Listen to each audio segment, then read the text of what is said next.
Hi అండి. Present India పాకిస్తాన్కి war జరుగుతుంది కదా, అందులో పాకిస్తాన్కి బార్డర్స్ అయిన మెయిన్ రాష్ట్రాలు వచ్చి రాజస్థాన్, గుజరాత్, పంజాబ్, జమ్మూ కాశ్మీర్.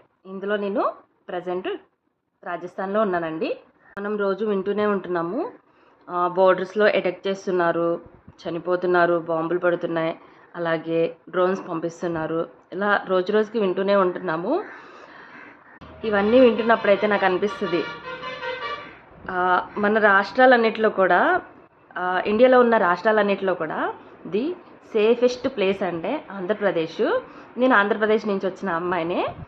నేను ఆంధ్రప్రదేశ్లో ఉన్నప్పుడు ఇండియా పాకిస్తాన్కి యుద్ధం జరుగుతుంది, లేదంటే ఏదో ఒక వార్లు జరుగుతుంది అన్నప్పుడు ఎక్కడో చనిపోయారు, ఆర్మీ వాళ్ళు చనిపోయారు అంటే చూసేదాన్ని.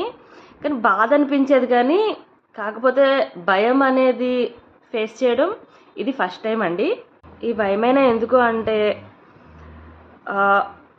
ఏ టైంలో అటాక్ చేస్తారో తెలియదు, ఏ టైంలో ఏం జరుగుతుందో తెలియదు. ప్రతి క్షణం కూడా భయపడుతూనే ఉండాలి. అలాగే మన ఇండియన్ ఆర్మీ మన కోసం నిద్రాహారాలు మానేసి మరి మన కోసం చాలా త్యాగం చేసి చాలా పోరాడుతున్నారు. వాళ్ళకైతే మాత్రం లైఫ్ లాంగ్ రుణపడి ఉంటాము మనము. కానీ ఒకటి, నేను ఈ యుద్ధం జరిగేటప్పుడు ఈ రాజస్థాన్లో ఉన్నందుకు నేను చాలా ప్రౌడ్గా ఫీల్ అవుతున్నాను. ఎందుకు అంటే, నేను అదే ఆంధ్రప్రదేశ్లో ఉంటే కనుక నాకు ఈ యుద్ధం గురించి, తర్వాత ఇండియన్ ఆర్మీ వాళ్ళ త్యాగం కానీ వాళ్ళ ఇది కూడా నాకు ఎప్పుడు వినడము, ఫోన్లో మీడియాలో చూడటం తప్ప నాకైతే తెలిసేది కాదు.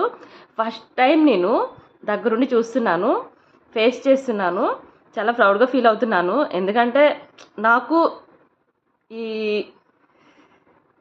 వాల్యూ అనేది తెలుస్తుంది. ఎందుకంటే ప్రతిరోజు ఎవ్రీ నైట్ కంటికి రెప్పలా మనల్ని కాపాడుకుంటూ వస్తున్నారు వాళ్ళు. ఫస్ట్ ఆఫ్ ఆల్ నేను ఇండియాలో పుట్టినందుకు చాలా ప్రౌడ్గా ఫీల్ అవుతున్నాను. ఇప్పుడు నేను మీ అందరి నుంచి కోరుకునేది ఒకటే అండి, మన ఇండియా కోసం అందరూ ప్రేయర్ చేయండి. ఈ యుద్ధము ఇంకా ముందుకెళ్ళి ఎక్కువ ఆర్మీ వాళ్ళు కానీ, జన నష్టం కానీ జరిగి కొన్ని కుటుంబాలు కోల్పోవాల్సి వస్తుంది మనం. అందుకని అందరూ ఇండియా కోసం ప్రేయర్ చేయండి. ఈ యుద్ధం ఇంకా ముందుకెళ్ళి కాల్పులు, వాళ్ళు వీళ్ళు అందరూ చనిపోవడం కాకుండా త్వరగా ఒక నిర్ణయం తీసుకుని అందరం సేఫ్గా ఉండాలని అందరూ ప్రేయర్ చేయండి. సెలవు. Bye. Thank you for watching.